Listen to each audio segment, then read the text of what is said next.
Hey guys, we're gonna start soon. So it's 15 minutes.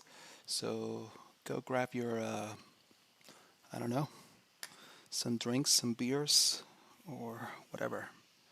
Uh, just hope to see you soon.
right.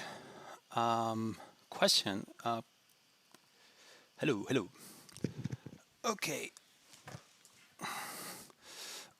Oh God.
Okay. So, hi Joshua. Okay, so let me start setting up this stuff. Hello, hello. So, hope you like the little skull here. I'm going to move the camera. So now it's actually pointing at me. And there you go.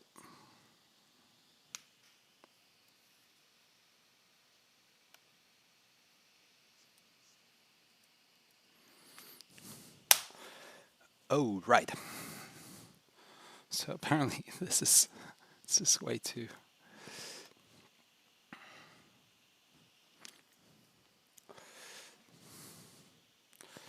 Okay. I think I should.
Hey, hello. This is a test of the mic. Um, there's a little bit of delay here, so I see your chat like right away, but I'm pretty sure you cannot hear me right away because there's a little bit of a delay. But um, I'm pretty sure you should be able to hear me. So can you hear me?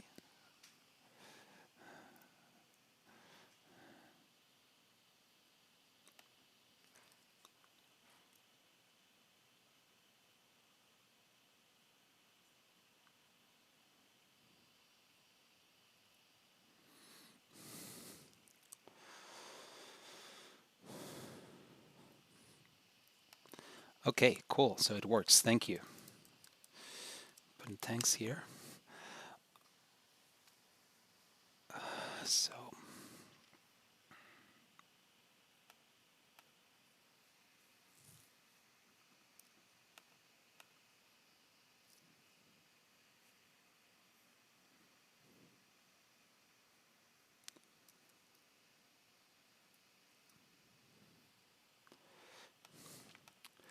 Okay, you know what? There's like 10 people or like 8 people. So let's just start right away. 10 people, it's more than enough. Okay, cool, guys. So hi, this is the first time I do this. I'm kind of excited. You don't know how hard it was to set up all this equipment. So I set up the camera. I set up. I couldn't get the this thing to actually get the screen. Oh crap! Let me remove. See, this is. Let me remove. Okay, cool. So now I should look better. But yeah, I apparently YouTube doesn't make it really easy to to do this. You have to download an app, install a camera, and the camera has to be compatible. And they have this Google Hangouts thing, and Google Hangouts didn't work. So, but but now we're live, and this is great. There's going to be a little bit of a delay, so probably I'll be able to read your yes. So there's a question about like if this is going to be recorded. Yes, it's the. I'm pretty sure this gets recorded and gets saved on the channel. Cool. So let's just start with what are we going to see today. So I don't know if some of you guys know, but I have a comic series called The Design Team, and the design team is it's pretty much it follows the story of a character called Petunia, and Petunia just moved to San Francisco, and she's trying to find her place in the whole startup world and in a big company, well, in a big startup, and trying to understand all the lingo and all the different things that make the Silicon Valley a little bit particular and different. And sometimes she feels a little bit insecure, and I'm pretty sure we all feel like that sometimes. And anyway, so I have that series, and but today we're going to talk more about the technical part of it, which is a lot of people have asked me, so what program do you use to create your comics? Do you do this by hand? Do you and then scan it? And no, I actually use, or some people even thought I did it like on an iPad or something, and no, so I just use plain old Photoshop, and I have used the iPad Pro, and it's amazing. But I haven't been able to find a way to actually write a full-on comic on it, and almost like also like the animated GIFs that I make sometimes is kind of difficult to put them there. But if I had that all that capability, long ass comic as the ones that I make on the iPad, which I'm pretty sure I could make, but I just don't feel like I have the reliability of a computer. So yeah, I just use Photoshop, and I used to make everything by paper a long time ago, and then I will take a photo, and then I will scan it. Well, take a photo, and then I will paint it in Photoshop. But the initial part of it would be on paper, on actual paper. I will sketch it and then ink it, which is the more traditional way of doing these things. But then later I realized there's a thing called the Cintiq, and the Cintiq is a tablet from Wacom, I don't know, that allows you to draw on the screen, just like on an iPad, like an iPad Pro, but this has been for some years, several years, and like the learning curve to just start drawing on it was amazing right away. Just like it feels so natural. It's like drawing on paper. So let me show you real quick my equipment. So it's like I have kind of a mess, but let me move the camera so you can see what's up. So right here you see my laptop, and I have the Cintiq. The Cintiq is it's a kind of an old, let me move the light so it's not as hot. So here you can see I have Photoshop open and I can draw on top of it. I have my pen. This is a special pen that comes with the Cintiq. And then I have my monitor here. You can see, whoa, I can see the chat here and I can see some of the questions that you will ask me. Please feel free to ask questions, by the way. And then but yeah, it's pretty much just a laptop and a Cintiq. I also have another one, but I have it at the office, which is a bigger one, which is like double the size of this one, and it's amazing. It's huge. But here at home, I just have this old Cintiq. And hold on, let me show you what you can do real quick. So let me show you. So I have. Let me put up. Sorry, I'm just holding. So the cool thing about this is that you can just like, hello, hello there. There you go. So as you can see, it's pretty cool. It's pretty responsive. It's amazing. It's just it feels very natural. The learning curve of it was just a there was no learning curve. That's a cool thing because it just if you're already good at drawing on paper, then this is going to feel really natural. Okay, and right now there's also the Surface Pro, and I heard that those are amazing too. So I would recommend if you are serious about this, and if you are more of a Windows user, the Surface Pro apparently is like really good, and it's and instead of having this clunky stuff, let me fix the light so you can see my beautiful face, my beautiful, hairy, and not beautiful at all face. And so yeah, the Surface Pro is amazing for that. Apparently, it's just like because it is like it is the computer, and you draw on top of the computer. You don't have all of these this setup where the laptop is in one side and then the tablet is in another one. So so yeah. Anyway, I'm going to start by sharing the actual screen. I'm going to be on the. Let me move this thing here.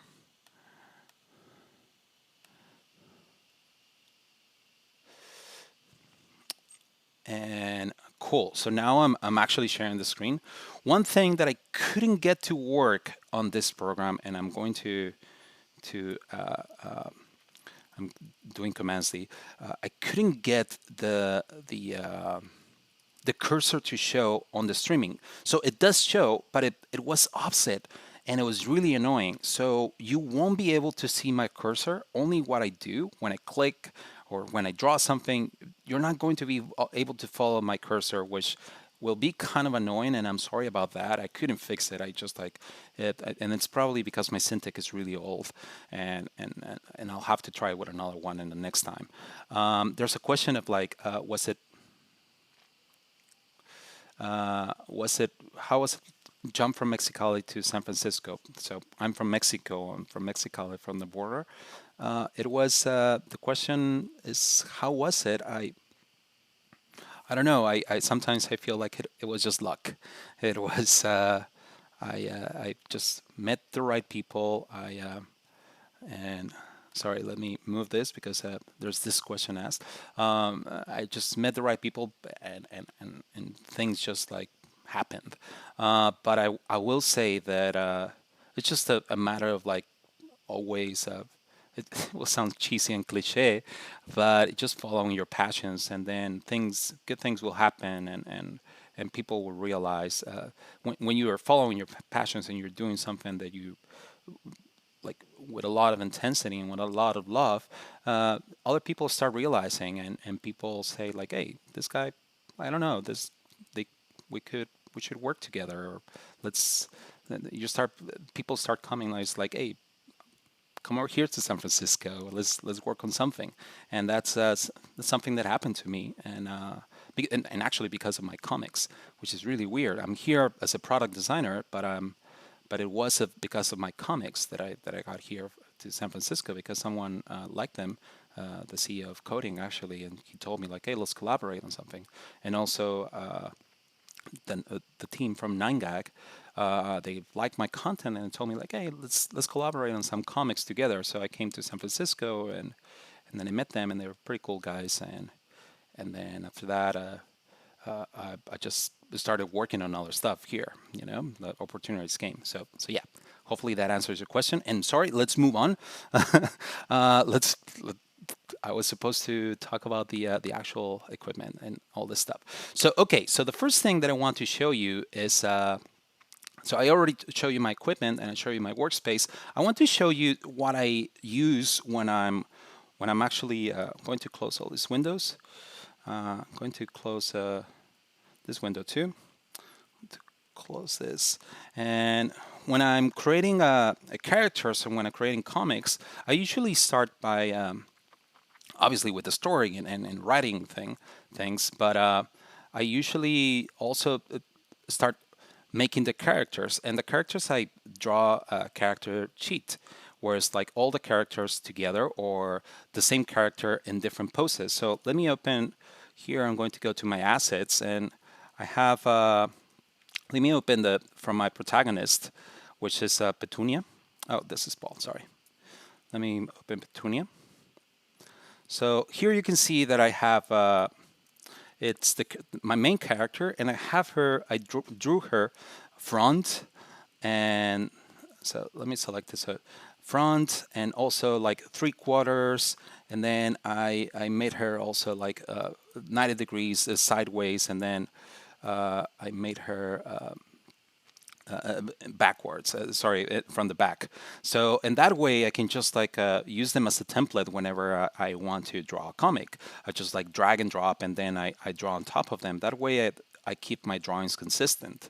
And so and then I also like start exploring like other expressions from the character, like if she's like scared, or she's surprised, if she's mad. I started playing with also with the body, with different uh, clothes, and also different expressions. This is actually from a comic that I made, and I said I'm going to keep this because I want to keep the expressions for later to use. So, but and then after that, I started creating the other characters, and then I put them together compared to the main character. Main character is Petunia, so I put her all the way to the left, and then relative to Petunia, uh, what are the other characters' height, and just like how do they look compared to Petunia? What are their sizes? So here I have all my characters. So I have Fran. Oops, sorry. I have Fran. I have Paul. Let me select groups. Sorry. I have Claude. And sorry, you cannot see my cursor. I'm sorry about that. If you could see my cursor, you could see what I'm pointing at. We have Gabriel. We have Abby. And then we also have Doris here. And yeah, so as you can see, I drew a couple of lines from Petunia, where it's like the baseline, the line height, and also her eyes, where her eyes at, and then just like where her belly is, where her hips are, and just compared to everyone else. And that way I can just like keep them consistent and proportionate. So those are the just the characters. You can see here, Fran, Paul, and all of them. And I also do the color palettes. So my color palette is pretty minimal. I try to use just white, and then shades for at least for this comic series. I just try to keep it really minimal. So for example, here I have my basics. So my basics are these ones. So it's pretty much just shades of blue. So different shades of blue, and then my darker color is this guy. So let me just select this as a layer. So this guy, I have all my lines are with this blue, with this guy. So all my lines or all my line work is with that. That's the darkest color that I have. And then from that, it's just like shades of that color are the basics, which is, for example, this one. Sorry, I'm going to draw it that way you know what I'm pointing at. This one I use it for shades, and this one I use it for shading too. But this one is more, well, medium shadings, and then this one I use it for like darker shades. And each character has their own color set. So for example, Petunia, let me zoom in so you can see what I do here. For Petunia, I did a color set, a color palette, where I put her skin, her hair, her jacket, and that way later I can keep my colors consistent. And if you look at one comic, the first comic and the last comic, the skin on Petunia is going to be the same, the color, at least the hue. Sometimes since I use a brush that is a little bit pressure sensitive. Sometimes the skin will be a little bit lighter or darker, but this will be the darkest color, the more saturated color. Then from Fran, I keep Fran is like she's like really, I don't know, like really serious, and it looks like she has no expressions when she's talking.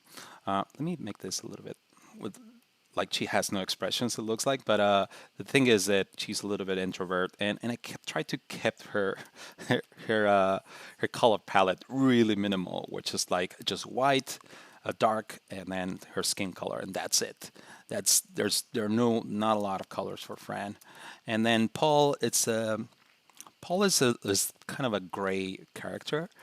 So here you can see his skin is a little bit darker, and here he has like a grayish hair, and his pants here. This one is actually not how the colors are at the end.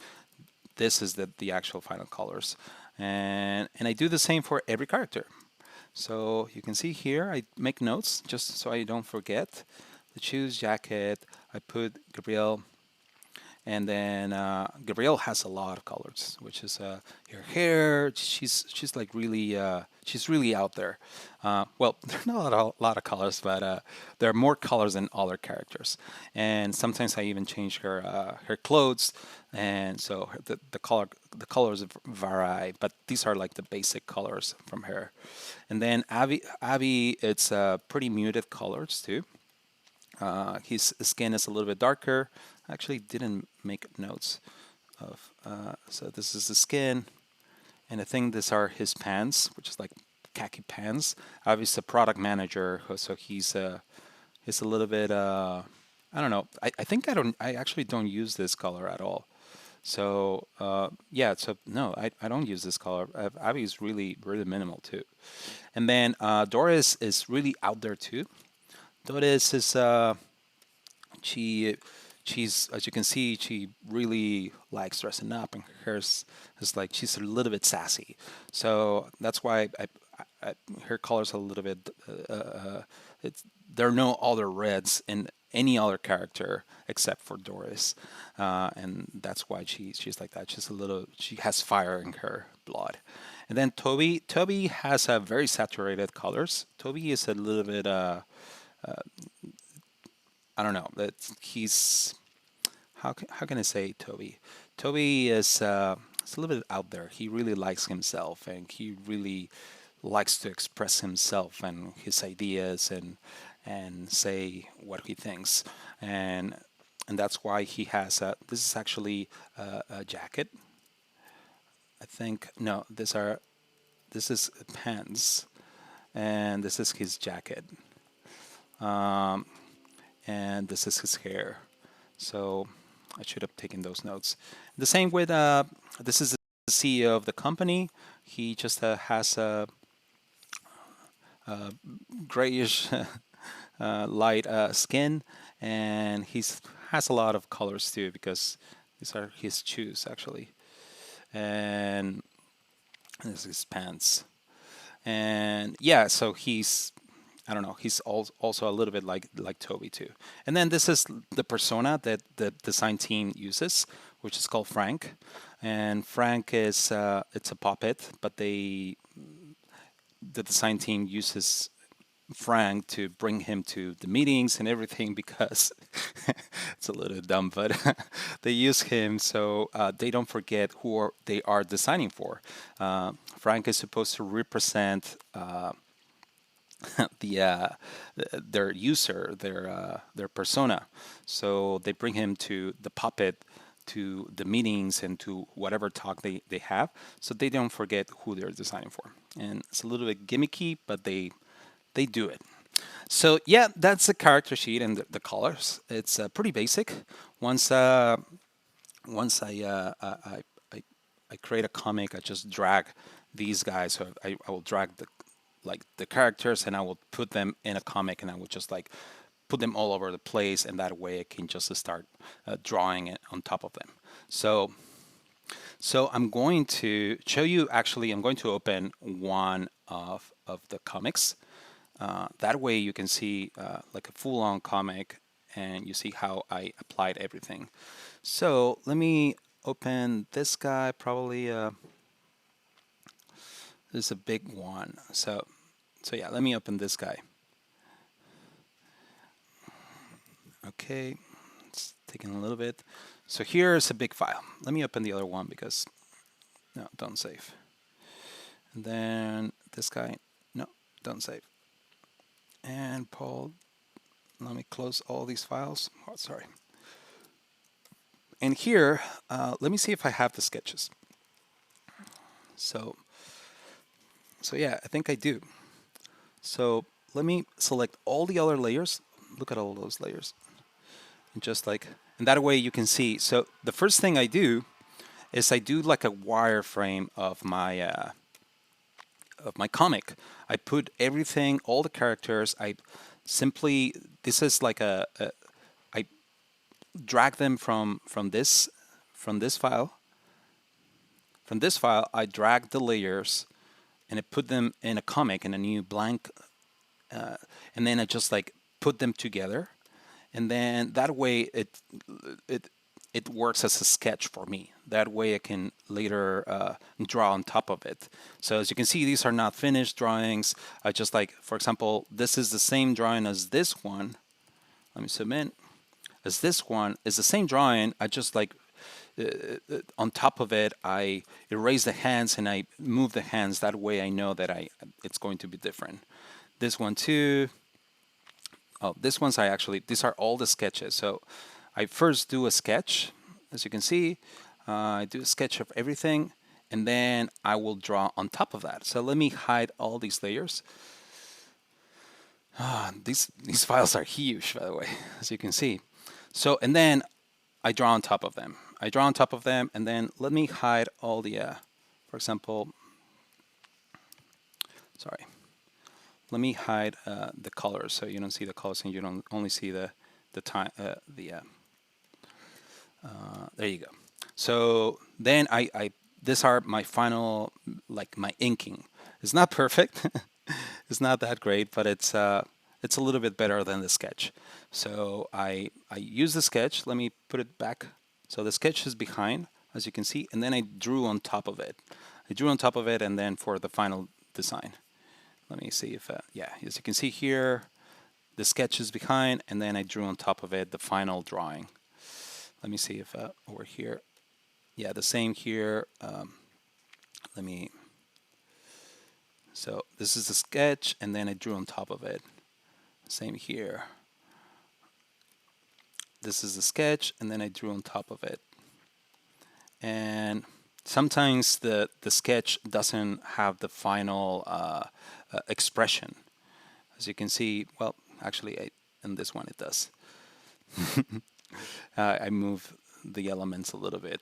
So yeah, that's how I do my line work. I just sketch it first. I draw I will drag these characters, these guys, as my template, and then I draw on top of them, and then I fix them. So that's my line work. Now let me show you my colors. So how do I apply colors? So colors, I apply them by, let me see if I find that. So first of all, I add, below the line work, I add the colors. So I paint the colors below the line work. That way the line work remains in its own layer, unchanged, and I can be sloppy with my painting, and it will be okay because it will not affect the ink. So the ink, as you can see, it's one layer here, and then my palette, my Petunia, oh, actually, like it's called Petunia, but this should be color colors. So all my colors are below. Let me show you the colors. And then I also do another layer that are the shadows. These are just the shadows. So it's a shadow, and this layer, it's on multiply, as you can see, and it's just a light gray. So this guy, I think it's this, yeah, it's this guy. And then I select the brush. I'm going to talk about my brushes in a little bit. But these are, no, this is not actually. It's this guy. Oops. Yeah. So no, God damn it. Yeah, there you go. I don't know. I don't know what I use for the shadows on this one. But yeah, you see the shadows are just a very light blue on top of the color.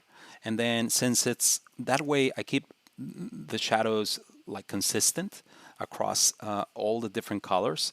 And instead of a black, as sometimes some people just use a black, I wanted to have a little bit of vibrancy to my colors, and that's why I make my shadows a little bit like bluish, and that way it is consistent with the ink too.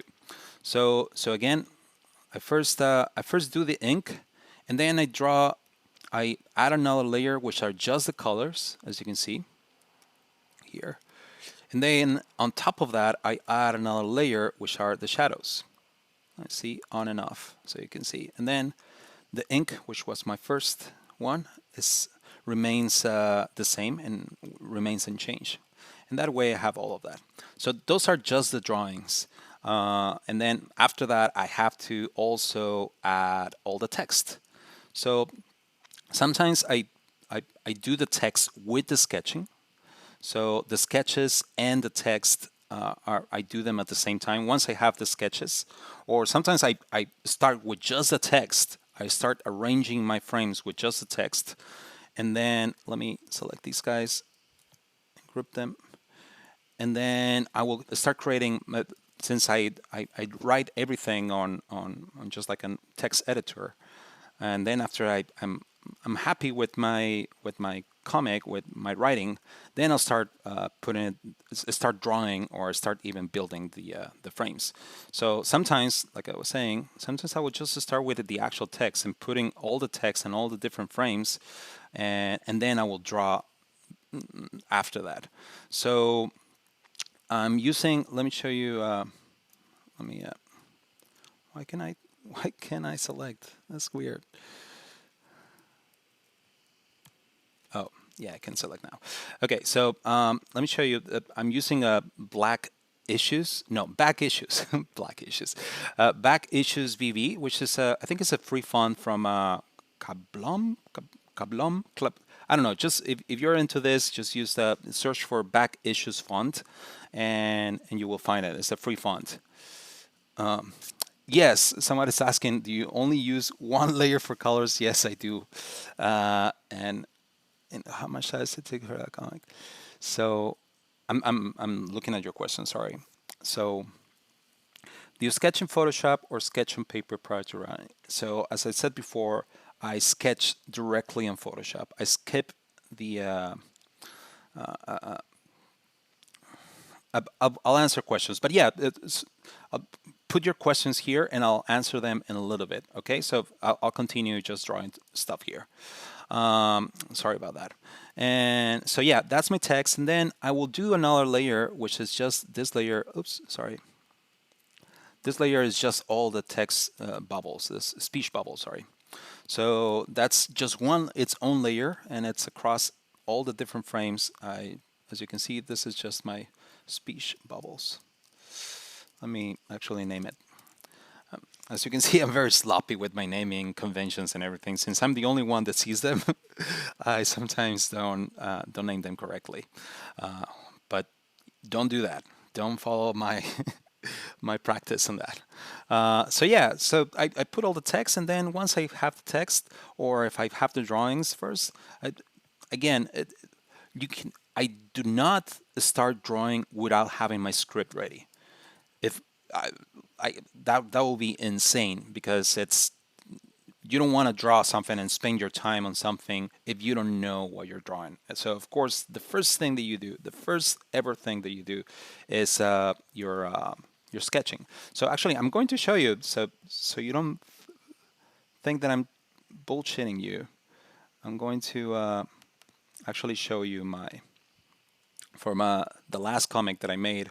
I had this is my actual, these are all my notes. And then once I had all my ideas ready, I actually made a checklist and I said, okay, these are the ones that I'm going to put. And I even put a couple of notes just to understand what my idea was. And then these are other ideas that I didn't draw. These are bad ideas. So yeah, as you can see, this is the very first thing that I did. I didn't draw anything before I was very convinced that this was good. So once I had all of this, I said, okay, it's time to draw. And so yeah, that's one of my, I use Evernote for that. Let me see if I have another. This is actually another one that I'm just working on. It's called the Engineer, and it's and it's a very bad draft. I have to work on this one, and I'm going to close it because it's a real bad script right now. It's actually, I'm still working on it, so probably next Tuesday I will have that comic ready. So, but as you can see, I haven't drawn anything. It's all I'm. There are even different versions of my drawing when I'm. So I will stop a little bit just to answer some of your questions, and let me switch the camera here. So yeah, okay. So ask me questions right now. This is the moment to ask me questions. So do you sketch in Photoshop or sketch on paper? So as I said before, I sketch everything on Photoshop, and I even use templates of the same characters. I just like that way I can just drag and drop them on a new comic. I just have the templates of all those characters, and then I just put them in a new comic, and then I draw them. Then you sketch in Photoshop. How much size it took for that comic? So I suppose you're talking about the size of the actual file. So the file is huge. Let me actually check for that particular comic. Sorry. But yeah, sometimes it's incredibly, oh, actually not, yeah, 100 megabytes, but sometimes it will be like 200, 300 megabytes. That particular one was only 100 megabytes. And I think it's because I didn't do it in a high resolution. I just did it only in 2200 pixels width. Yeah, so another question. Do you only use one layer for colors? Yes. So I use one layer for colors, and I use one layer for shadows, and that's it. And and again, I only use one layer because I try to keep it very minimal, and that way it's easier for me to keep creating comics. Um, but but yeah, I only use one. I know I could go crazy just adding more layers and textures and stuff, but no, I for this I'd keep it simple. So, are you using Write App for your notes? I use Evernote. I use Evernote. I love it, and yeah, I mean, no, I actually don't love it. It's just what I've been using for a long time. So now I'm used to that, and I just keep using that. Um, is there a collection of all your comics? So, good question. So I'm going to actually add where all my comics are. No, I don't have a place. I should have. I used to post everything on stanleycolors.com. Those are some old comics. And I also had a Facebook page. So if you just search for Pablo Stanley, you will you'll find a Facebook page. But right now, let me put a link to the design team. So it's just the design team.io. That's the latest comics series that I have, and I'll probably fix that. I should. Okay, so let's continue. Da, da, da, da. Show design process. I have my notes here. So now let's talk about brushes. What kind of brushes do you use? And I'm going to switch to this little guy, to my screen, so you can see the brushes. Thanks for the live. I'm curious how long it takes for you to create the final product from start to finish. So, how long does it take? Sometimes it can take from start to finish, like actually writing it. I think that's the hardest part for me, like writing it, because I want it to be well. I want to feel confident that that's what I want to put out there before I draw anything. So sometimes just drawing something will take me around uh, a week sometimes. Sometimes it's just like instantaneous. That those times where you're just like in the shower and then you have one of those like ideas, and then you're out of there, you start writing, and it's amazing when that happens. But usually the creative process is not as magical as movies portrayed portrayed to be. It's just like really it's like hidden stone and just like it's really hard. So for me, just writing it takes a long time. Once I have the script ready, then it can. It depends on how big how long the comic is, but per frame it will take me around like 30 minutes depending on the frame, because if it is an animated GIF, it could take me around 45 minutes, just one single frame. And but sometimes it's just fast. So depending on how many frames does it have, sometimes I will spend. I seriously sometimes I post them on a Tuesday, so I will be like finish all the details like the night before and without sleeping. And so it could be like around like with those long comics that I made recently, it takes like around like 16 hours, like a full weekend just thinking about it, drawing it, and then saying, no, that sucks, and then starting again. A full weekend. Okay. How do you arrange talk bubbles if some characters has huge lines? That is so the best thing to do there when it's yeah when you have a huge line, when you have a character that's just like blobbing and just talking and talking, what do you do there? And I think the best way to do that is just like breaking the conversation in parts, and even if it's just a monologue, you I try to let me show an example of one of those, and I try to put it in different frames, even if it's I'm going to open a new comic, one of the latest comics that I made, which is called The Imposter. So on this one, just Paul just talks and talks. So had to break his conversation in different frames. So let me change this so you guys can see. There you go. So let me open this guy. So here I actually this one I changed my thing and I broke all the comic in different files. So as you can see, I actually have 5 files. Oh my God, this was such a pain in the ass to write this comic. So here, let me show you on this one. It's the conversation is between them, so that's easy. But then like Petunia like really opens up, and it wanted to have it in one frame where she's just like talking and she's just like a little bit like you can feel her anxiety there, and that's why I kept it in one frame.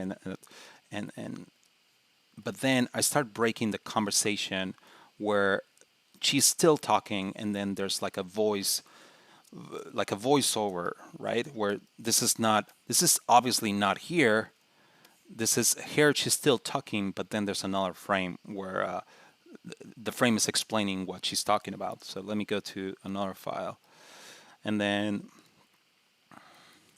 the same here where she's still talking and she's still explaining her experience, but I broke it in different frames. On this one, I actually even put in 2 columns in one single row because it was a long text.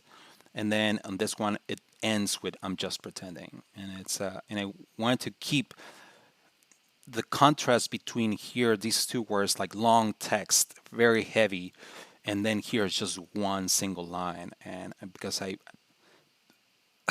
because it is the truth, I wanted it to be a little bit more impactful, like how she's feeling, and the conclusion of what she's saying. So then, and I, so yeah, the answer to that is I try to break the conversation, what they're saying in different frames, and hopefully that answers your question. To that was why Akash. Hopefully I pronounce your name correctly. And then there's another question from Alina. Do you look for feedback from your friends? Yes, I could not. Seriously, my friends are, they help me every time, and let me switch to the camera. I have my friends that some friends that I really trust, and that I just share them the really, like, the raw drafts of my comics, and they're really shitty. And sometimes they will be like, Pablo, this is crap. Please write it again. So so so yeah, I do have some friends, and actually in the comics, I use Medium for publishing my comics, and which I don't think a lot of people are using Medium for publishing comics. Anyway, my friend, Medium allows you to contribute with other people, so I can send them the draft of the comic, and then they are able to put notes right there on the comic or on the text. So they will tell me like, hey, change this. Sometimes it's just grammatical errors, and sometimes it's just like, hey, I'm this is not feeling well. Can you? It feels cheesy or it feels forced. Can you change it? So yeah, they will. Oh, Akash. Yes. Okay. Cool. I pronounced it right. So yeah, obviously I couldn't do it without my friends. Without my circle of trust. And yeah. Okay. So apparently no more questions for now. I'm going to continue. I'm going to show you an animated GIF. So I'm going to show you the final version of how I did it on Photoshop, and then after that, and then I'm going to show you a simple one. Then I'm going to show you a more complex one, and then I'm going to show you. We're going to actually do one. So, and actually, if you have an idea of what should I do, an animated GIF, something simple. Don't go crazy. If you have a suggestion, please put it on the comments. My suggestion was probably Petunia dancing, but probably you have a better idea of what we should do. So write in the comments, and then we'll discuss that. Oh yes, shit, the brushes. So sorry. Okay, so don't forget about the brushes, Pablo. So let me actually. I'm going to create a new layer, a new document, and I'm going to show you here. I'm going to just drag here Fran. I'm going to select her color palette. No, actually, you know what? I'm going to select Doris. So I'm going to put Doris here and Fran, and then I'm going to add the color palette, just so I have it here and I can use it, and then also the color palette from Fran. So, which is pretty simple, but still. So I'm going to show you real quick about the brushes. So the brushes that I use, by the way, I'm going to share all of this with you guys. I'm going to actually open my character sheets and if you want to inspect the files. I use a very minimal set of brushes. To be honest, I mostly just use like 3 brushes in all of my comics. Let me create a new layer so we can see. And this one is going to be, I'm going to draw another character. So for all of my inking, I use a very simple brush that I made. And let me show you the properties of it. And it's pretty much just a brush. You can just create it. and we'll create it in a minute. But what I add is just shape dynamics, and I keep the pen pressure. I put it at 0%. That way, I can, with a little bit of I don't know if you're seeing. Let me zoom in so you can see. Just a little bit of pressure, it does a very thin line. But if I apply a little bit of more pressure, it starts getting a little bit thicker. And if I apply even more pressure, then it gets even thicker.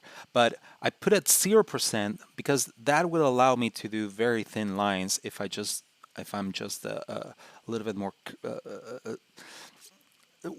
weaker, or how is it, softer with my pressure. So if I do that way, I have this a very dynamic range of widths that I can do. So as you can see, I can, with the same brush, I can do many different weights. Yeah. Okay. Cool. Hopefully that. Let me show you also it has transfer. I just put that like those are my settings. I saw it in a different brush and it's like, okay, I want to put transfer in mine. So I just put everything at 0% and then I put smoothing and that's it. That's it's pretty basic. And the shape of it, hold on. The shape of the tip is just it's an oval. So usually and I keep the hardness all the way because this is supposed to be ink. So the hardness, I put it all the way to the right, and then spacing, just a little bit of spacing, and then the angle, I put it at 40%, 40 degrees, 45 degrees, and then the roundness, instead of being completely round, I make it a little bit flat. That way, it looks like that. I don't know why. I just like it. I like it like that, and that's all I do. It's pretty simple. Again, the size is 0%. The minimum diameter, which is controlled by pen pressure, it's a 0%, and that allows me to have tons of different width. Okay, so that's for my inking. So let me erase that layer. Let me create a new one, and I'm going to draw with my ink. I'm going to draw a little guy. So I'm going to draw a face. So as you can see, with the same, it's the same brush, but with the same brush, I just put a lot of pressure, and that allows me to have this really thick stroke. So let me draw a couple of, and yeah, hold on. There you go. So we're gonna paint it in a little bit. That way we see the whole process. There you go. So now that I have my basic ink, now I can add details. So let me zoom in, and with the same brush, I'm not changing the brush, but just like with less pressure, I can start adding details like this. Where it's like in the eyes, a little bit of shadow, and it's the same brush. I'm just being a little bit softer with my pressure. So so it's the same brush, but I'm just a little bit softer. And then sometimes you want to be a little bit harder. So in the middle, there you go.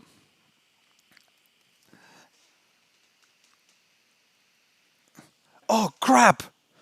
Oh shit! I hadn't seen the cover. Dude, I'm so sorry, guys. I'm so fucking sorry. Somebody, a friend of me, just texted me telling me, like, hey, dude, switch your screen. Idiot. Oh, God, idiot. Okay, so we were doing this. I'm very sorry. We're actually doing this. For how long have I been like this? Oh my God. Oh my God. So all of this time I've been drawing this little guy. I'm so sorry, guys. So, idiot. Oh God. Okay, so okay, so I start a new file. I start a new file with Francis and Doris here, and I'm really sorry, guys. I'm an idiot, and it's and then I started. So hold on, you didn't see anything about the brushes?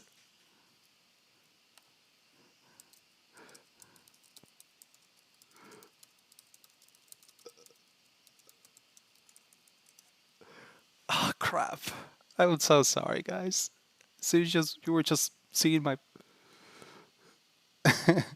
yes. So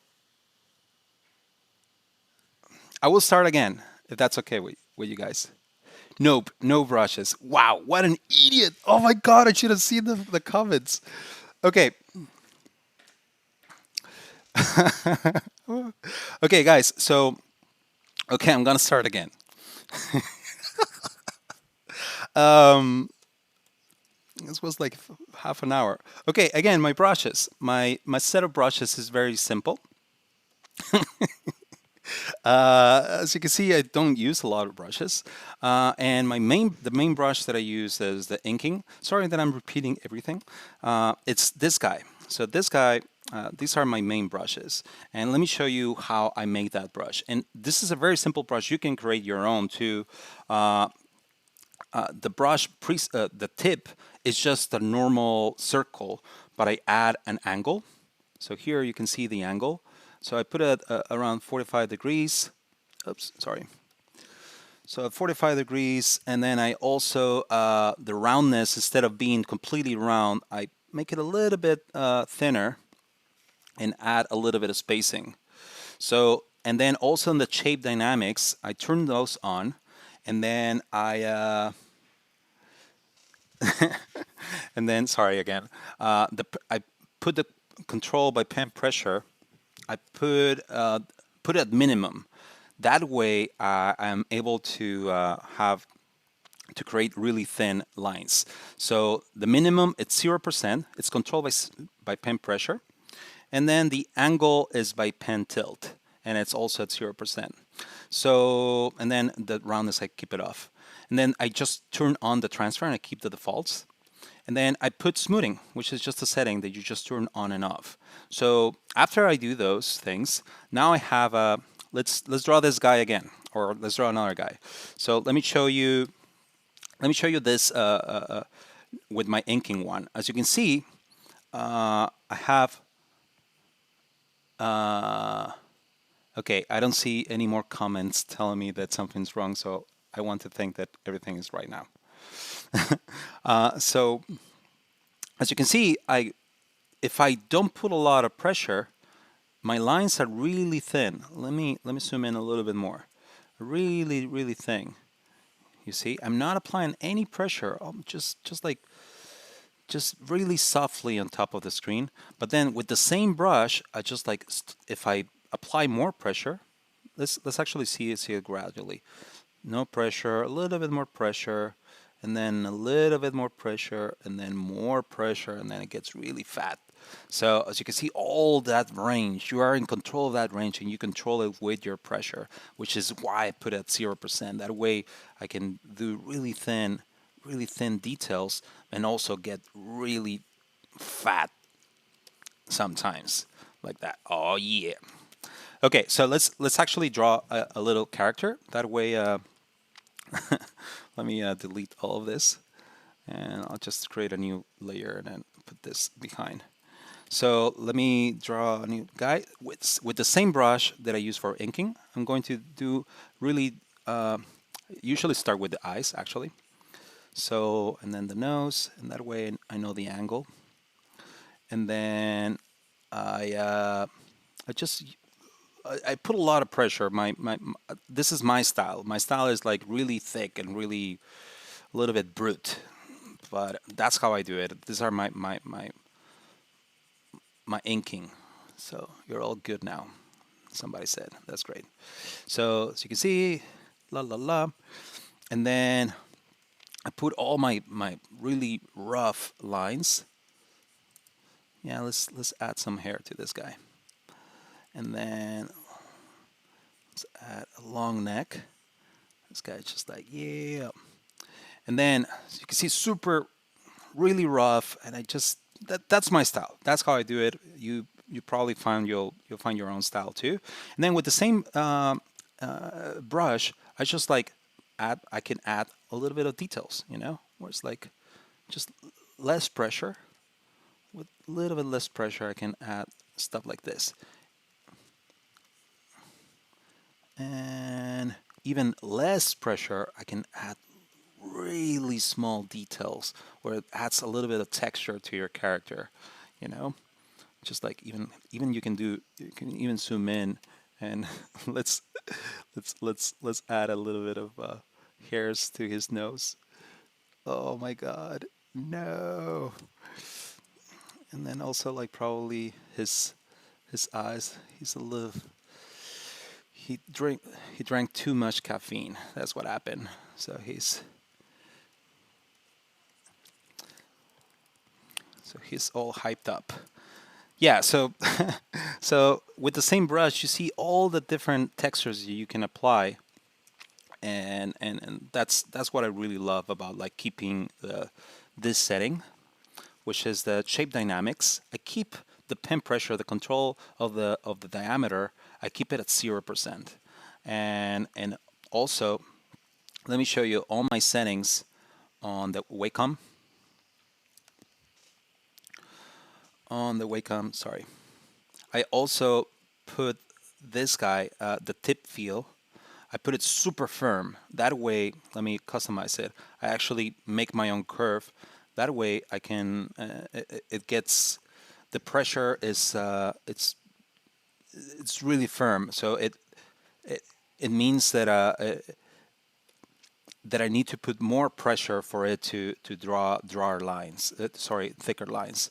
Anyway, we have our guy, and now let's explore the brush for painting.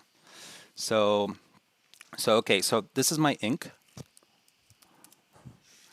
and before I started inking, so that is one thing that I usually do. I'll just start inking, and I'll even use that as a sketch. I'll probably change the opacity of it, and then I'll do a second layer, and then the second layer will be a little bit more fine-tuned, and then this one will be my final one. Sometimes I usually do that. I just like draw the same thing twice, but that's how I do it. So I create a new layer, and then but like and I'll use this one as a sketch. But there's also uh, a brush that I use, and I'll share with you, that is like a that is more like a pencil. Let me show you. So this guy has a little bit of texture, so you can start drawing stuff like this. So this one is actually one that I downloaded. I don't know where, but I downloaded it, and I just searched for sketching brushes, and then I got this brush, and I loved it, and I kept it, and I think I downloaded it from like years and years ago. So as you can see, it's really soft and really, but also if I apply a little bit more pressure, it will be really thick too. But it's really soft, and also has that little bit of texture. So let's see all it has a little bit of scattering, it has a transfer, and also the I'll just share it with you guys, and you can play with it. And the shape, it's instead of an actual tip, it's an actual texture. So you can create your own brush if you wanted to with from a file that is a black and white file. So you can see this little.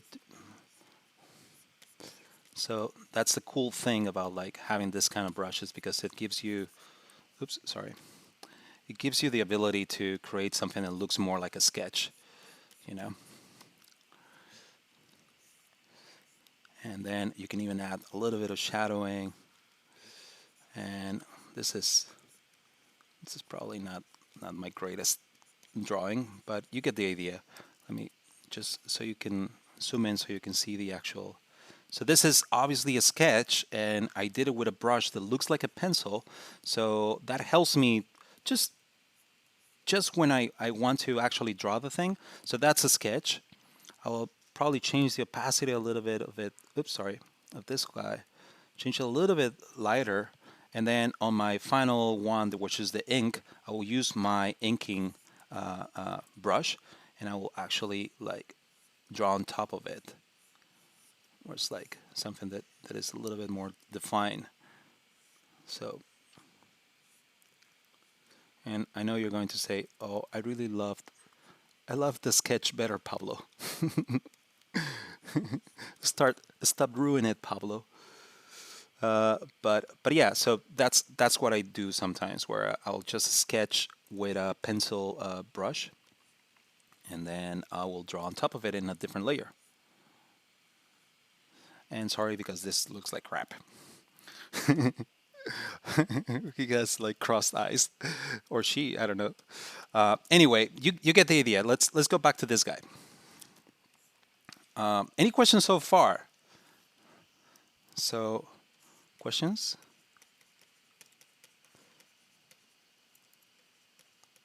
Let me stop a little bit so we can actually go to the questions. You're all good now. Okay, I don't see any questions, so I'll just continue.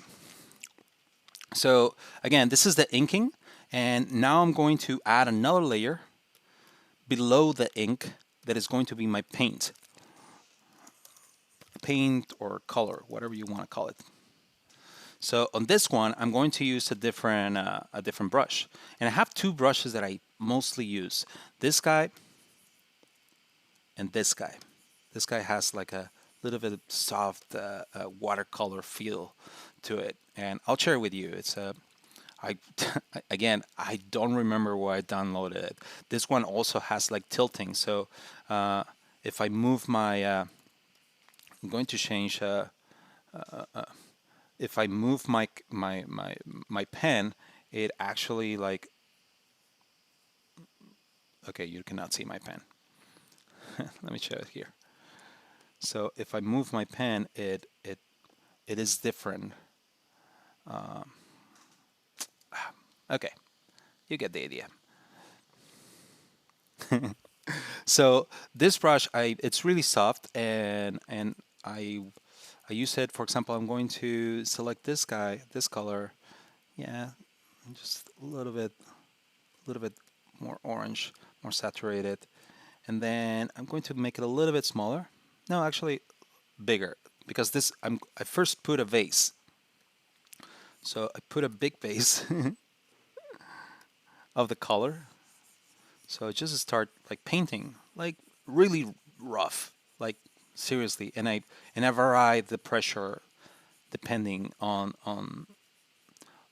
how I want it. So where the light is, and for example, that's my vase, and then on top of that, with the same color, I will draw another layer, sorry, another pass of it, and that way it just like gets a little bit darker.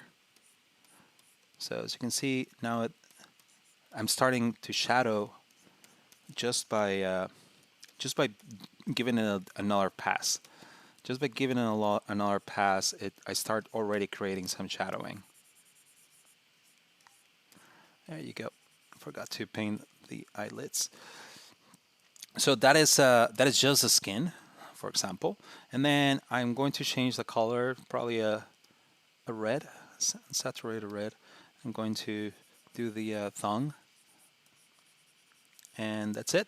It's pretty simple, right? I always feel like I'm cheating, and now you're going to be like, oh, like Pablo, that's all you do? That's that's nothing, and it is. Now, later I will see so you can see what I did. So the ink remains the same, and then the paint is a different layer, and then put together they look like that. So yeah, so that's it. And then after that, I will do. Sometimes I do it, and sometimes I don't. Here I already put with the same color. I just added more like the shadowing, but I will sometimes add another layer, which would be the shadow, for example. And then I usually use like a light blue as my shadow, and then I use this brush. Again, I'll share it with you guys. This brush looks like. Oops, what's going on? There you go. Sorry. Okay, so as you can see, this is a blue, and I'm putting it in a different layer, and I'm going to create some shadows. And right now it looks like crap, and that's why, because I haven't made this layer, I haven't made it multiply. So I just select the layer and I go to multiply, and now it adds a little bit of shadow. It just like multiplies the layer below it. So now I can start like getting crazy with my shadowing, and probably he hasn't slept that much, this guy. That's he's drinking too much coffee, and he has like really dark, deep eyes. There you go. So a little bit of shadow here, a little bit of shadow there, and then probably in the hair a little bit, also here on the ears, and probably here on the teeth. They have a little bit of volume too. So I'm using the same brush, just varying the amount of pressure apply. Okay, so that is just the shadow. I'm going to add another layer, and this layer is going to be lights. In the lights, usually I do a yellowish color. So it's a yellowish color. And this layer, I'm going to put, for example, the light is coming from up here. So the light is going to be all the light is going to be here. So right now it just looks like yellow, right, on top of the color. We want it to actually be brighter, the color below. So I'm going to change the layer style to, instead of normal, to, you can do many things. It can be screen, it can be lighten. I use color dodge, and color dodge just like makes it really, like the contrast of the light feels like, let me, so you can see again, from normal to color dodge, and see how it changes dramatically. And now let me add like here some details to the tongue. Oops.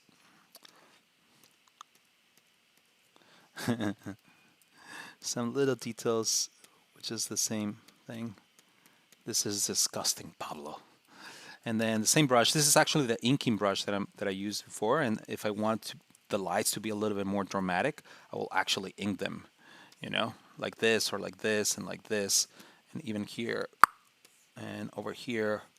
If I want it to be like really shiny, that is a trick. If you want just like 100% really hard brush, and then we'll create this really shiny object. But if you don't want to do that, this shiny, like greasy guy, probably you just want to select a softer brush. So let's select a softer brush. And this softer brush, it just like adds a little bit of so let's do here on the right cheek. And see how just adds a little bit of light. It feels more natural. There you go.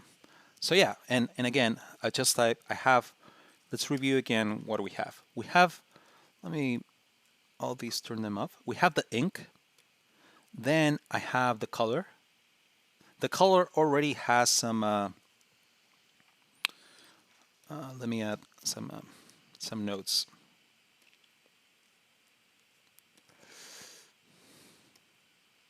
Sorry. So we have the ink, we have the color, and we have, oh, no, that's it. Then we have the lights. Sorry, we have the shadow, sorry. And the shadows, you can see them here, and the shadows are in multiply. And then the color is just normal. And then the lights are yellow, and then it's just it's dodge. And I use two different brushes for multiply and dodge. And that's it. That's how I paint my comics. And yeah, any questions so far about how to do all of this? No questions. A junior tablet. He actually showed it at the beginning. How long do you think? Greens from Germany. Okay. No questions, guys? Come on. How many of you guys are here? Let me check real quick. Because I want to know. Yay, 15 people watching. Cool. 17. Okay, cool. So, so that's it. Now let's move on to actually paint these characters. Let me do it real fast. So we have our ink. These guys are here. Now let's let me group these two guys. And now let me paint them. So I have the ink again. I'm going to create a new layer. This layer is going to be the color. So I'm going to select this color, and I'm going to select my brush for the coloring. And I'm going to start painting friend. So make it a little bit smaller my brush. Start painting your face. Really rough. Again, why? The cool thing is that since I have my ink in a different layer, I can be a little bit rough and it's okay. I can be, I have the opportunity to be rough around the edges. It will be fine. And then I'm going to, her color, the color of her hair is actually the darker color too. So I'm just going to start painting. Yeah, I do this all the time. For every comic, for every frame, I actually paint them. I I try to not cheat. I could easily just like copy paste all the paint, but I honestly like I don't know. I really enjoy just painting it. Yeah, every frame, even if it's sometimes not necessary and it's tedious. I just really love it. Okay, cool. So we have this, and again, see how bad it is around the edges. The cool thing is that I just use the eraser, by the way, the eraser tool, and then I just start erasing where I went off. There you go. And I can even use the eraser to add a little bit of light if I wanted to. Sometimes I do that. Here, I just add a little bit of light. It looks like I'm adding light, but I'm actually just erasing some of the color, and and since the background is white, it just creates a nice edge. Okay, cool. So now let's paint Doris. So I'm going to select the short color and just start painting. La la la. Another pass of the color. Going to and start painting her legs and her arms. There you go. Really rough, really quick. That's a cool thing about like using this kind of brushes because the style is since my style is a little bit rough, I can just be quick and it's okay. So her hair is really dark. Let's paint her hair really quick. Just vary the intensity of how the pressure. And then do a second pass just to add a little bit of texture and then her bun. There you go. She's finished. Let's paint her shoes too. There you go. Okay, so now you can see really rough, really quick how I paint my comics. So Alina is asking. Okay, so I'll go back to the questions. Keep putting your questions, and I'll go back to there. So that's how I paint. Those are my brushes. I will share. I will put the link to my. You know what? Actually, I'm going to do it right now. I'm going to save these brushes. Save brushes, and I'm going to put them in Sketch Together, live streaming, and assets. And I'm going to put them.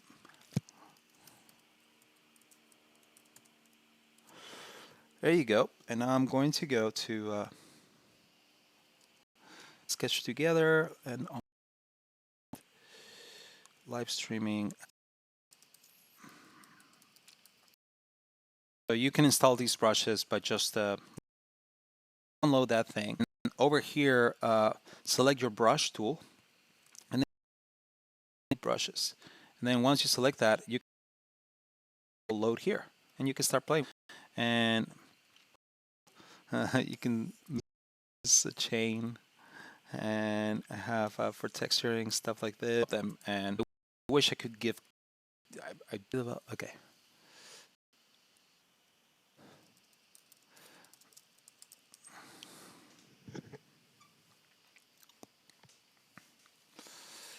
Did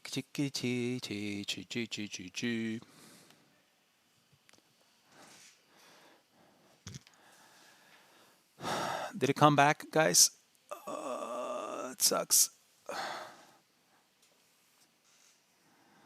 That sucks, guys. Yeah? Okay. Yeah. Okay, awesome. It's back.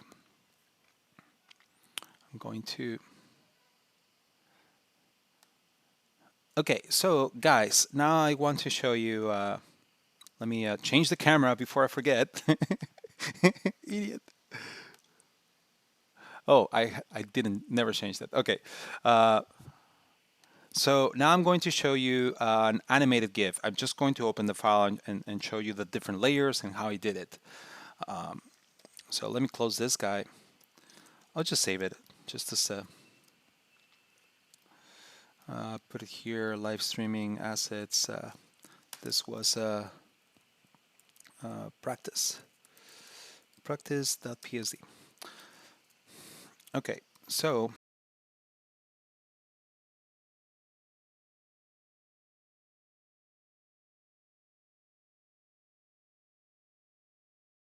and I'm also going to share with you guys all of these files too, like all on a link later.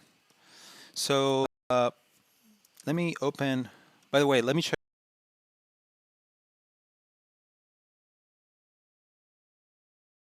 you smoother, but else.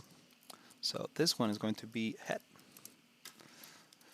And let me open, I want to show you, so I don't know if you saw, was a costume, Halloween costumes for designers. And let me show you what it was. And I made different ones. So I made Brainstorm, CMYK, and then different ones, and you can check them at the designteam.io. So, but let me show you this guy. Which one? God damn it! Oh, Brainstorm. Yeah. So Brainstorm. So this is again, it looks just like it's a normal illustration, but actually this is actually an animation. So if you ever want to do an animated GIF on Photoshop, it's really easy. You just go to Window and go to Timeline, and then you're going to find, let's actually create well, let me show you real quick this. Here in the timeline, you can start adding frames of different things, and you can create a more complex video or animation. The ones that I make them by frames, and that's why they look a little bit choppy. And let me show you how I did this. So here I have the first frame, and they're both standing. And then here I made different, here look at the layers, and I made different versions of the same characters. So I made Abby with his knees down, and then also Fran with her knees down. So let me, oh, God damn it. Let's actually do the whole thing. So I have all these drawings. So I created another drawing of this guy, and then I made another drawing of Fran, with her knees down, and then I just made an animation between them. And I also made the brainstorming, as you can see here. I drew it, and then I also drew another version of it. And when I animate these things, all I do is just turn on and off layers. So I have my first guy over here on the timeline on the bottom left. There's only one frame, right?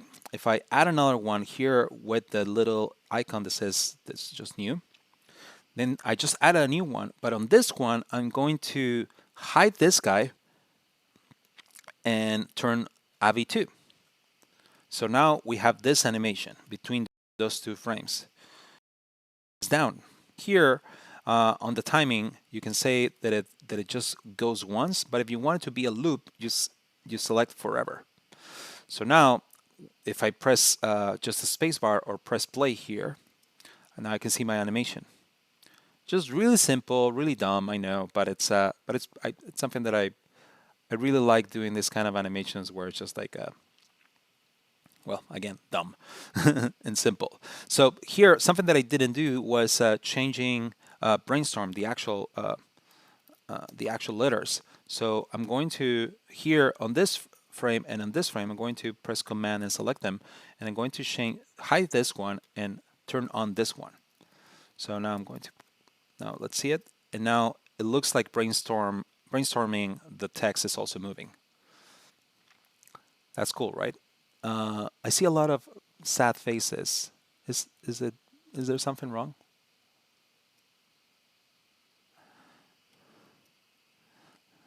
Hopefully there's nothing wrong. So yeah, that's very simple, a very simple animation just by hiding and turning on different layers. But obviously you have to draw different versions of each one of them. This one I actually just I didn't redraw them because I was really tired and I was lazy. I just like all I redraw between oh god. Sorry. Between this one and this one, I all I redrew, is that how you say it? Was just the legs. That's all I did, and I just copied the layer and redrew the legs that way and moved the whole. No, I actually drew the whole thing. No, I drew the whole thing. Wow. Oh God. Okay, and then so yeah, so that's a very basic animation on Photoshop. Now let's close this guy and let's open a different one that is a little bit that is also very simple. This one is just two. What I did just to create this effect where all I did was again oh god hold on oh sorry brand evangelist brand evangelist, there you go. So all I did is again hiding, look at the layers. When I move from one frame to the other, I just like I just hide and show different layers. So I actually here, as you can see, if I go over here, let me just, I painted it twice. I did two layers of the same painting. I also did over here, I redrew the character twice. So it's one and then two. Let me hide the painting so you can only see the drawing. So as you can see, I redrew the whole thing again. And that way it creates that effect where all the lines are like squishy and moving. Because since you're never going to be to draw the same thing perfectly the same, so or unless you're a genius, and I'm pretty sure people are able to do it, but I'm not. And since I'm pretty sure you're not either, you're going to have these little errors between the same drawing, and I like those errors, and because it creates this. So so yeah, and again, I did that for the ink, and I also did it for the paint. And now I just hid and show those two different layers in those two different frames. Okay, cool. So now let's. I did the same with this one. It's just two frames. If you see here at the bottom left, it's just the same. I redrew the whole ink, one over and over. I just like redrew it twice. So here's one layer where I drew it once, and then another layer where I drew it again. Just the same drawing, I just do it again. And I painted once, and then here in the layers, you see I painted one time and then a second time, and now it creates this effect. Let's press play. Obviously in one of the layers, her hands are moving, and that creates that effect where she's like, hell yeah, motherfuckers. Okay, cool. So now let's see something that is a little bit more complicated, which is the CMYK one. And this one took me so long. You don't know. You don't know how long. You can see all the frames here. So let's press play so we can see. So it's fun to print at the CMYK. It's fun to print at the CMYK. Okay, now we're doing that again. So here you will see that I actually drew for every one. There's a C, look at the layers, by the way. CMYK, And then there's the C where it's open, the M when it's open, the Y and the K when it's open. But not only that, inside the group, I drew every character twice. That way, I get this effect. As you can see, if I go from one frame to the other, I I drew the characters, all the characters, I drew them twice in both positions. That way, I keep the squeegee lines, and here all of these is just like repeating the same. And then here we get the C, and at the C I also drew it twice. So look at the layers. If I go from one frame to the other, it's just I hide and show the different versions of that same drawing. And yeah, and that's how I did it in each one of them. Let me put it again. So this is a little bit more complicated. It's the same process as the other ones, but it's just like four characters and doing two different things, and that's why it's different. So yeah, the squeegee animation, that's how you do them. And I'm going to close this, and no questions so far? No questions, sad faces. Well, awesome drawing, how totally fits the song. Okay, cool. No questions so far. So let's actually create our own animation. What do you guys think? Have you thought about like what should we animate? So I'm going to switch the camera, and then I will not forget to switch it back. I promise. Um, so, oh crap, there were some questions. I'm sorry. So let me. So I'm going to take some time. Thank you, Miley, for telling me. Pablo, look up. Pablo, look up. Let me see.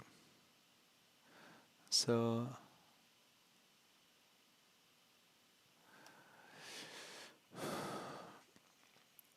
any specific from Camille? Any specific recommendations for people who are looking to improve their comic style, drawing styles? Uh, there's comic style drawing skills. How do you improve your? Nice. Looking to improve their.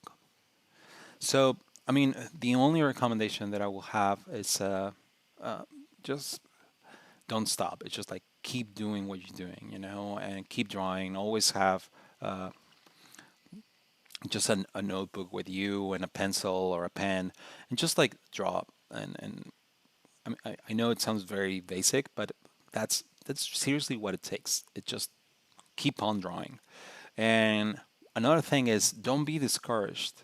Don't if I ever open the profile of other artists, I just get like bombarded by their talent and I get depressed, because I was like, holy crap, these guys are amazing.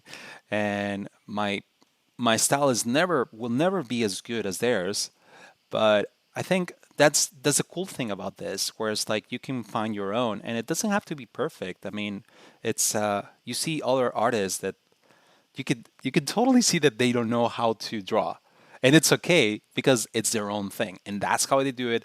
They use the stick figures or all of their characters are out of proportion or whatever, but they keep it consistent and just keep doing it.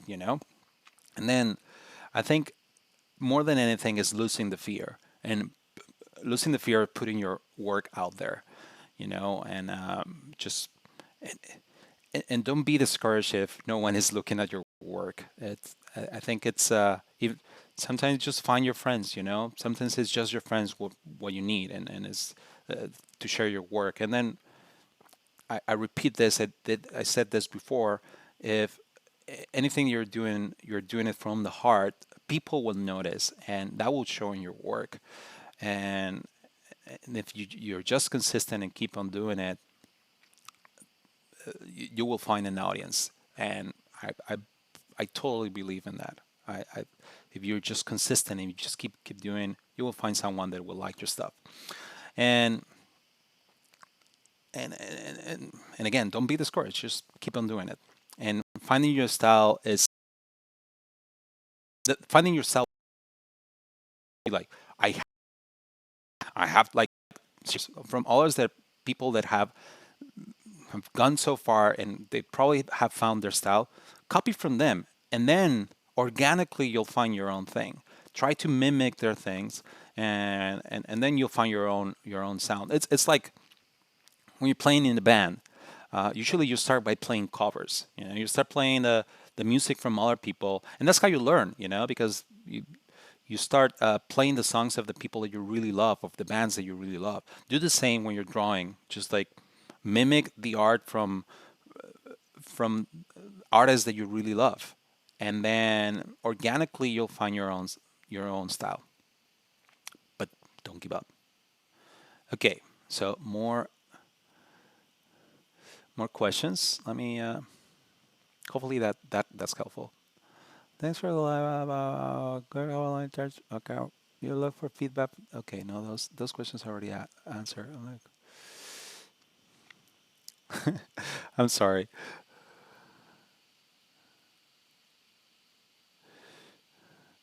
Sandra, I love the Squiddy animations and those colors crack me up. Aware of. Okay, mm, so a dog running. Uh, it's going to be difficult. Something more, something easier. But okay, it's nominated. A dog running. Something else? Any other suggestion for me to draw? Come on, guys.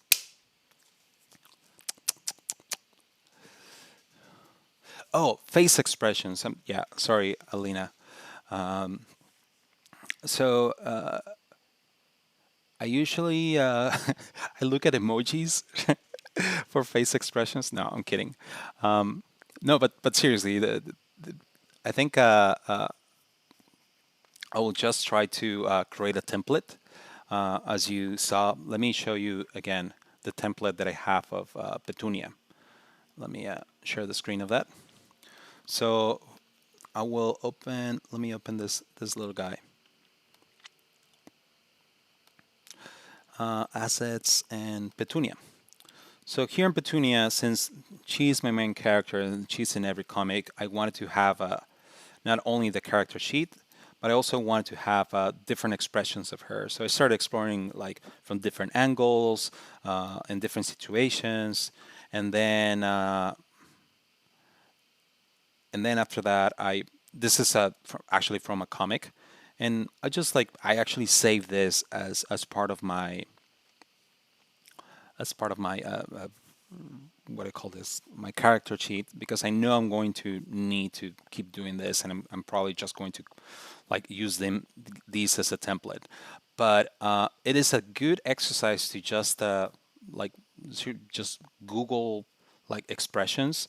Like Disney has amazing character sheets of like their from for every character they have different expressions, looking up, looking down, and also Pixar has stuff like that, and you can just Google those things, and and then try to mimic those.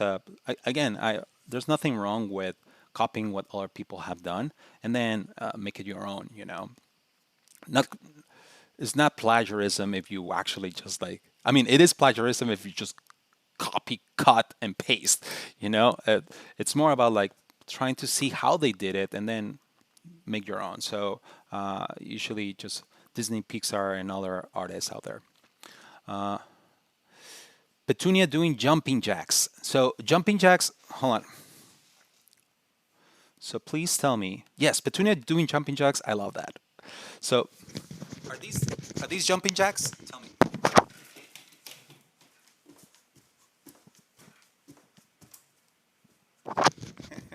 Are those jumping jacks? I don't need it. I will wait for your answer. But yeah, I think let's do that. Let's do Petunia doing jumping jacks real quick. I'm going to open. Let me. Oh, I almost forgot. Let me change the screen. There you go. So I'm going to open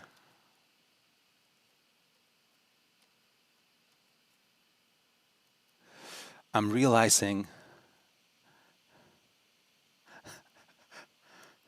okay, Petunia doing jumping jacks. I'm going to open, so so let me put it here. Let me just reply here. Petunia doing jumping jacks. It is. Okay, guys. So I'm pretty sure you can see my screen, right? I I think I before I was actually talking about the character and you didn't see shit. I'm sorry. I did it again. I totally did it again. I'm sorry. Okay. I'm an idiot. Okay, so first thing is actually again, since I already have a template, I'll just drag from the template and I'll create a new document. So I have this template. I'm going to create a new document, 4 by 4,000 pixels. And I'm going to bring Petunia this one, since she's going to be like from the front. I'm going to center this. I'm going to center her around there. Yeah, there you go. And then I'm going to, this is just a template again. Oh God. Sorry, I'm being an idiot. Okay, I'm going to crop this a little bit. Move her, just give her a little bit more space. There you go. And now we have our template. Let me, what I want to do is, first thing, I'm going to cut her legs. That sounds horrible, right? But what I'm going to do is I'm going to select her leg, like, I'm selecting her right leg or left. So now it's one layer. And then I'm going to do the same with the other leg without the hand, but with the leg and without this guy. So I'm going to select it and now there you go. So now let me erase this part and then let me add a little bit. So we have that, and then we also need I'm going to show you why I'm separating this in a little bit. I'm going to also separate the arms from her body. So I'm going to select the arms. And I could have just draw this, but since I already have the template, I'm just going to use the template for it. And I know I'm just being lazy, but sometimes being lazy creates really good results. So I have the arm there. Let me hide those arms. And I'm going to just draw. Oops, what the hell is that brush? Going to, there you go. Her body's there. And now her arms are separated. Oops.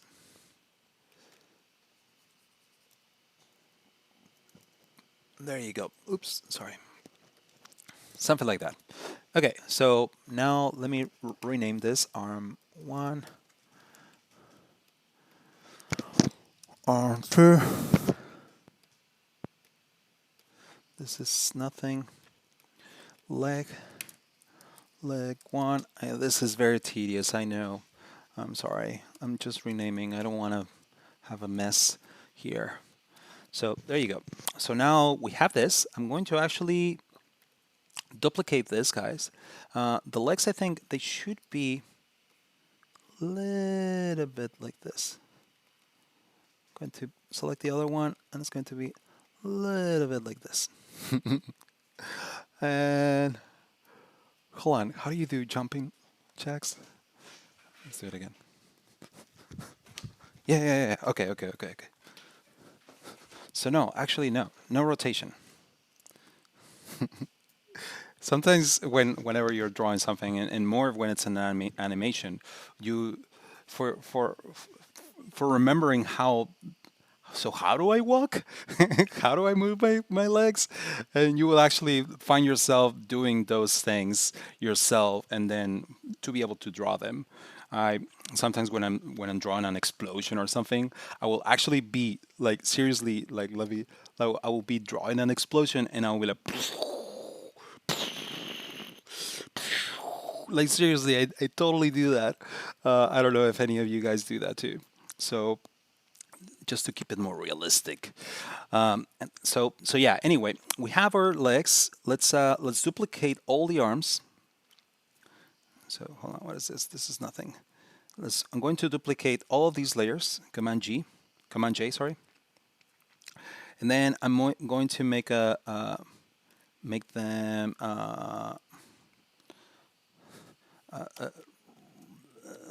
rotate them.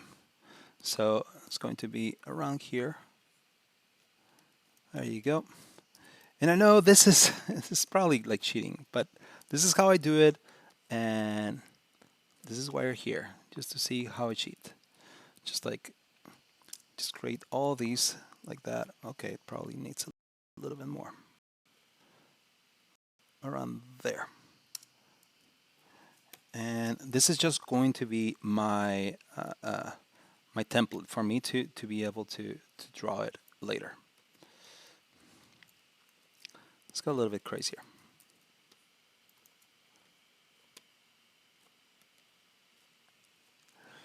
This one too. Let me rotate it. It's going to be a little bit dumb. And we'll keep it simple, okay? So around there, the arm should be around there, and this guy should be around there too.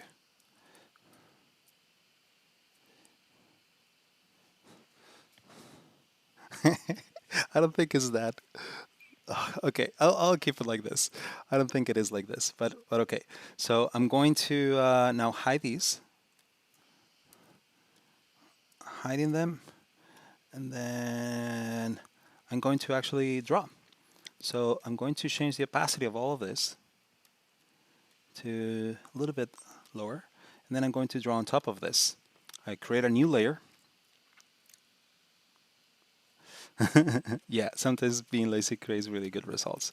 Okay, so I'm going to redraw it. See, I'm not that lazy. I do draw it again. So see how I use here as a template what I had on my character sheet, but then I draw on top of it. And then her hair is a little bit fluid since she's jumping and she's in action, right? So, oops, sorry. Something like that. And then, and probably this is way like this. This is moving a lot too. Really fluid. Let's move this. Really, really fluid.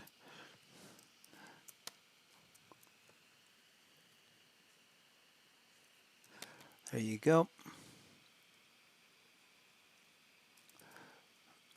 Draw her fingers. Keeping the legs a little bit simpler. So yeah, this is a very tedious work, as you can see. If you thought that just doing comics was really easy and just like, oh yeah, copy paste, right? Nope. You have to draw it. You have to draw it again, guys. At least that's how I do it.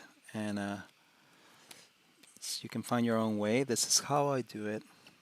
And I think it's a very rewarding thing to do. It's just that it feels good, you know, when you're just like drawing stuff. And my mom is calling. Usually my mom will always call me in the worst times. Is your mom also like that?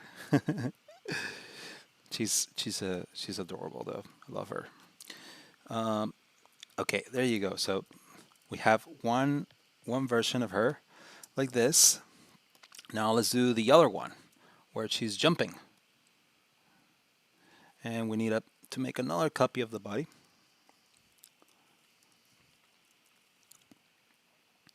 Let's hide this layer. So we have this guy. So obviously the legs are not looking that good. I don't think they're looking that hot. I don't think they should be that high. Around there. Hold on, I have to do it again. Seriously, I'm an idiot.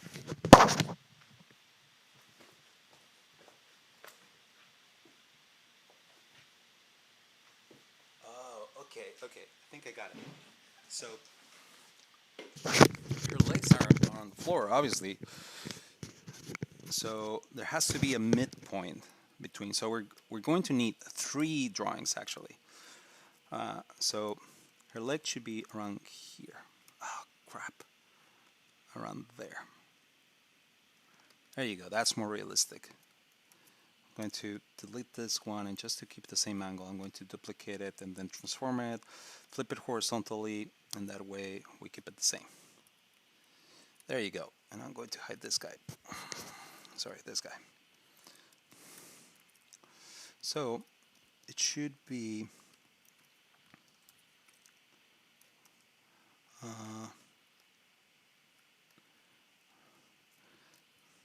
there you go. So it should be around here. There you go. Around there. That's perfect. Now let's hide this guy, and then sorry about this. I just like wanted to have it perfect. And now let's redraw again. So see how her hair was.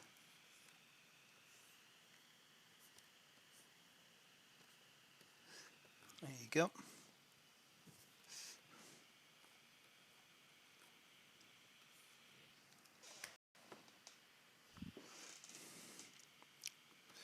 There you go. My mom. My mom will always call in the worst moments. Okay. Okay, around there.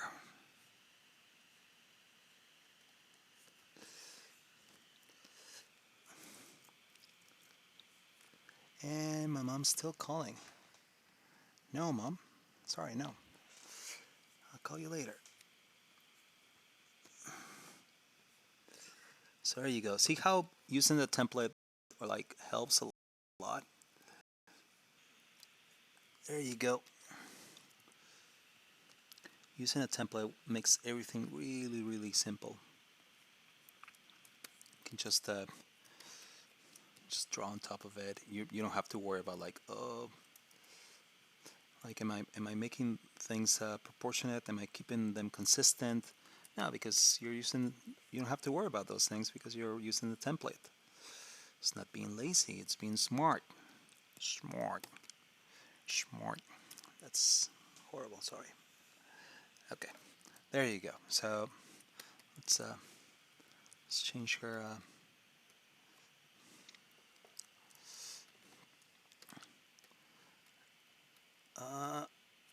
Perfect. So we have one. We have one and two. We need one in the middle, one where she's jumping. So we actually need another one of this, but with her legs a little bit higher. So I'm going to duplicate this guy. I'm going to make it. So just going to be like this, and hopefully we get the effect. So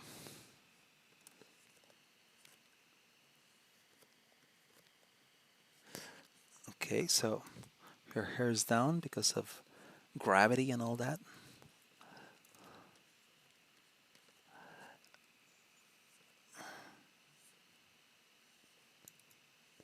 And see how they're not all the way up, they're just almost there. Her arms. It's not going to be perfect, but I think it's going to be fine. There you go. It's right in the middle. Just make it fast. And her her legs are opening up just a little bit too. She's jumping, but oops, sorry. Just a little bit. And her, oh wow, really fat legs. Sorry. She gained a couple of pounds on this drawing. She says, strong, beautiful woman. There you go. Okay.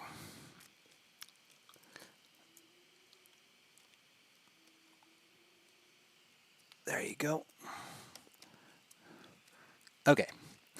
That's, hopefully we get the effect. Let me erase this guy. So we have all of our layers. Now let's create an animation. If it doesn't work, and I'm sorry guys, we'll probably need a couple layers more. So we start like this, and then we create her jumping, then comes back, and then comes back like this, and then we create a loop with forever. Okay, hold on, let me make it a little bit slower. Oh yeah, it's actually working. Look at that. I think so. I mean, it could be bad. We get the effect, right? Come on, guys. Come on. You have to tell me, yes, Pablo. It's okay. It's okay.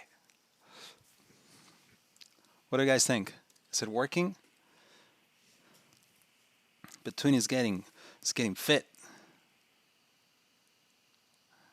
I There's a delay, so I don't know if you guys are actually seeing what I'm seeing. Um, okay, so probably the next thing will be to actually add some shadowing. And like, I mean, let's paint it. Why not? Let's freaking paint this shit. Okay, so if you're still with me, you're gonna see that we're now going to paint this. So I'm going to create a new layer, and I'm actually going to erase all of this. I'm going to hide the timeline just to have a little bit more. That was just a test, just to have a little more space. So let's paint Petunia. So remember, I have my color palette, not this one. Characters. Let me bring Petunia's color palette. So here's her color palette. Let me bring it over here. Just having a different layer. And then in this new layer, I'm going to start painting. So again, I use any of these two brushes. I use my soft brushes, create like a watercolor effect, and I'm going to start painting. So her skin first. No, actually, the skin I usually paint it last, and that way I can make mistakes with everything else. So hair first. It's like really sloppy because it's moving, you know. That way it feels like she's there's movement and there's action. There you go. She has skinny jeans. And her jacket is a blue. And then she has also really dark boots. And then her skin.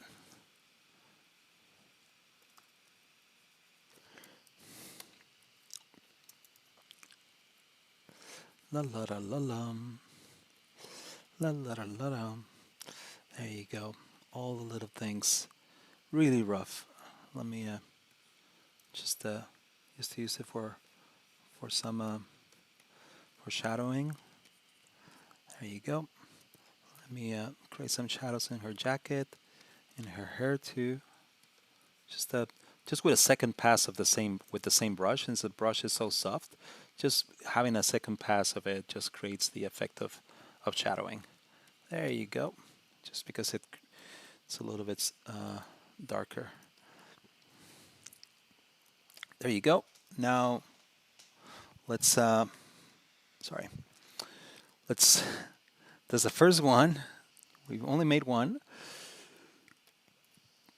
let's group it. So that's one group. Now let's make this one. I'm going to create a new layer. This is the boring part, guys.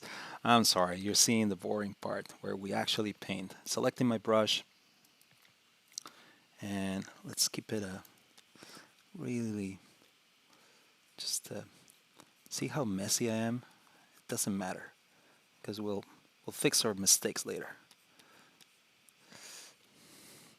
If only life had a command Z, if only life had an undo function, that would be awesome, right?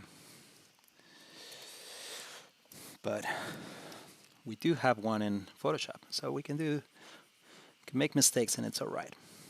Everything's all right, guys. Okay, cool. So now let's paint her arms real quick.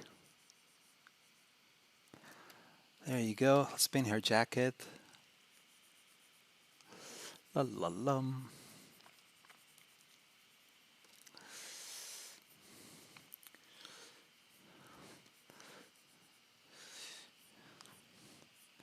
There you go. Now her pants are really dark, so I'm going to choose that color.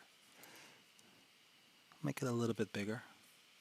My brush, just to be faster.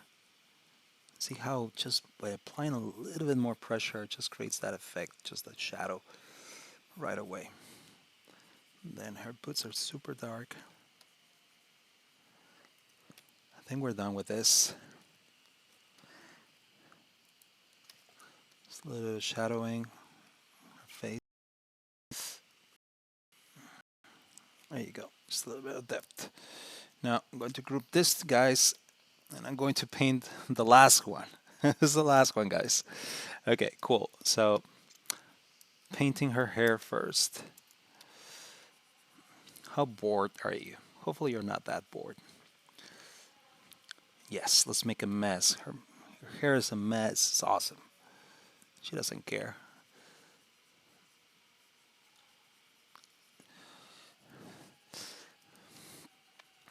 There you go. She doesn't need perfect hair to be awesome.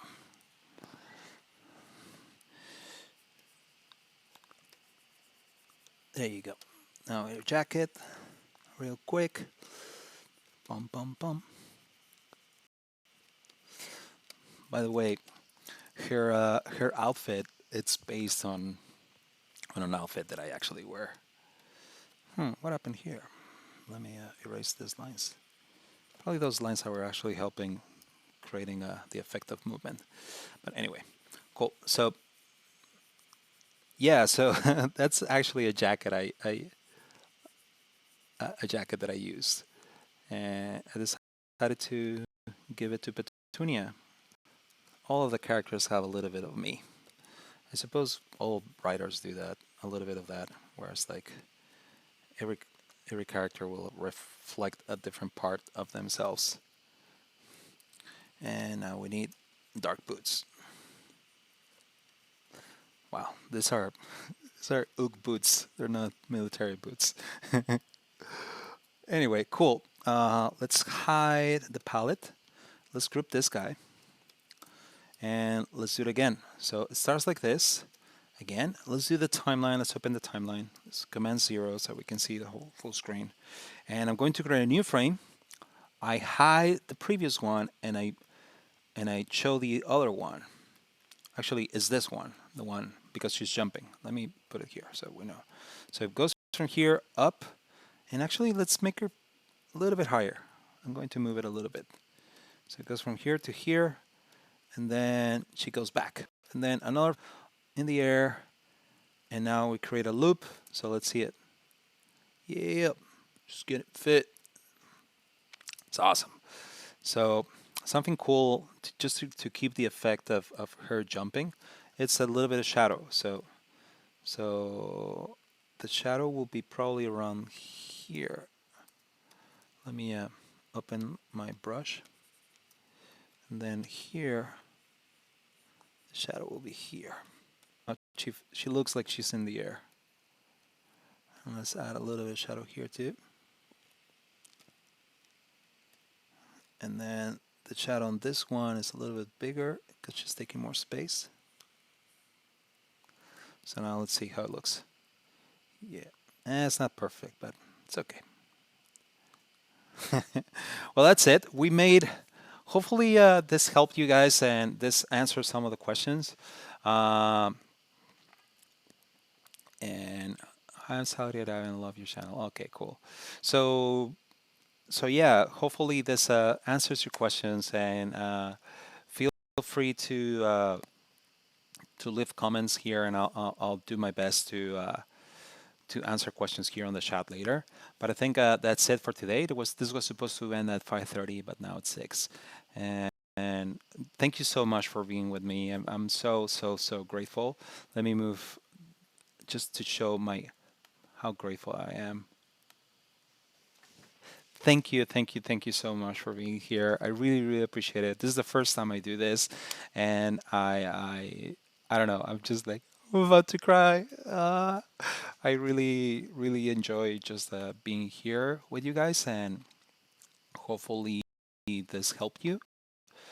This more often and here on the at thedesignteam.io. And thank you. Bye bye.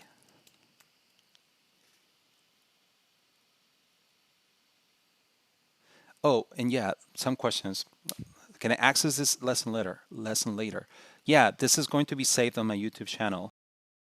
So it's and uh and and and yeah, you can see it and rewind and put 2x because and see my mistakes and all that.